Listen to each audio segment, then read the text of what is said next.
My name is Jeff Petersen, and I'm the board chair here at the United Way of Indian River County. I started out on the Citizens Review panel sort of right out of the gate when I got back into town. A great way to see what we do here at the United Way is to join in the Citizens Review process. That goes out into the community, reviews a handful, usually 3 to 5 organizations that are requesting funding to then determine that the dollars that we have to allocate are going to the programs that are solving what we've identified as major community needs. And so over time, we're able to track that, and our citizens review process is the best way to get hands-on to make that determination. And a great way to see how we're channeling the funds that we get and are entrusted with to the programs that are resolving the problems we have in our communities.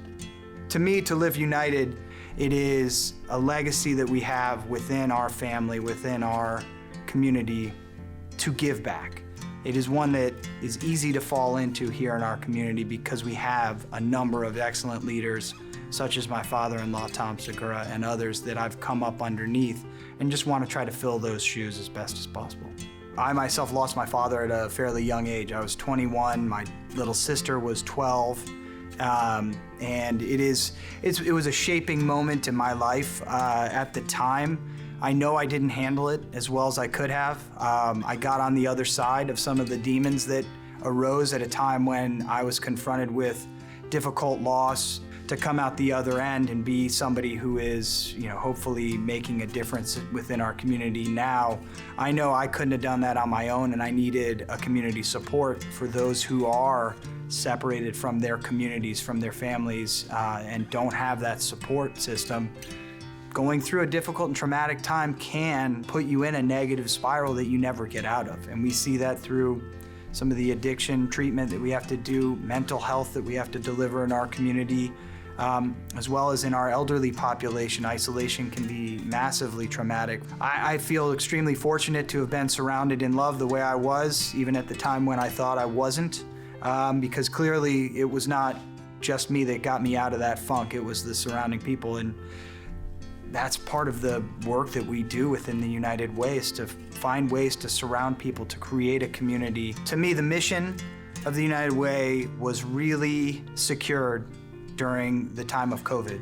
It's where we showed our true colors as an organization, where we are that great center point for how do we best distribute funds, how do we best get solutions to the people who need it the most in the times that they need it. And while we all were experiencing a time of crisis, nobody in our community was exempt. Everybody in our community felt the pinch of tragedy, of trauma that some people in our community experience every day, on a regular day.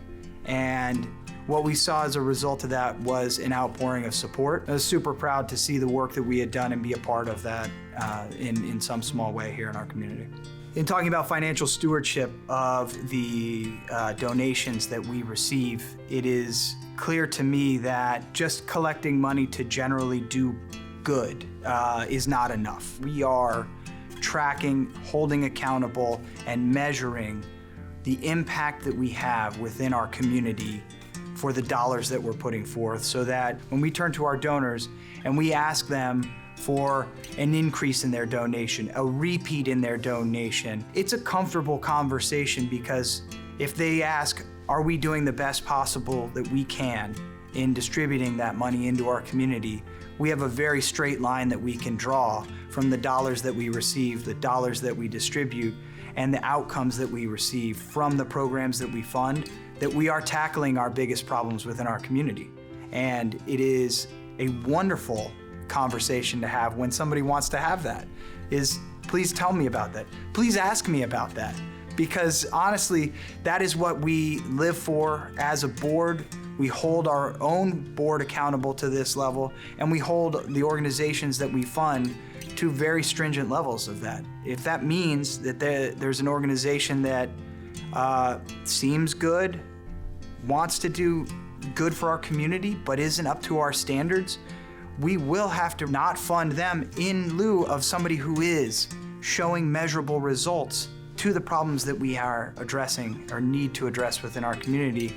And to me, that being willing to say no to somebody is just as important as finding and delivering the money to those places that are getting the measurable results.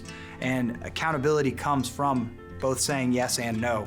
Part of the reason why I'm on the board is when I first did a citizens review panel, I said, I don't think this organization is living up to the standards of these other two. I didn't see all the others that were out there being reviewed, but from my view, doesn't seem like this one is living up to the same standards. And I think the dollars are better delivered elsewhere. And that was followed. That was carried through by the board. And it was that interaction that told me this is an organization I want to move towards. This is an organization I want to do more with, because they're not just throwing money out into the community and crossing their fingers, hoping that it lands in the right places. It is very well directed. We have a very well laid out set of problems that we're tackling. We have excellent nonprofit organizations that we have gone through and vetted, taking programs, and the next thing we need is just that next dollar. We have a program that could use it. That next $10,000, we have a program that we could bring online that would really benefit from that. The next $50,000, $100,000, we have ways of utilizing that money that will lift our community up. And now more than ever, we need to be focusing on increasing our donations. The dollar does not go as far. We all know that. Everyone's seen inflation. It's all over the news.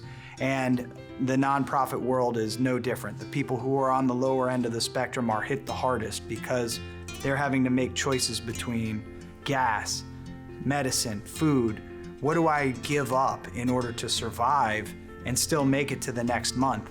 And so for right now, as much as we're feeling the pains of inflation, we need to think about what more we can do for those that are suffering the most in our community. And that's an obligation I bring to work with me every day, to the boardroom, and have put out to our entire community. And I welcome you all to see it right now with me and increase your giving and help more. Thank you.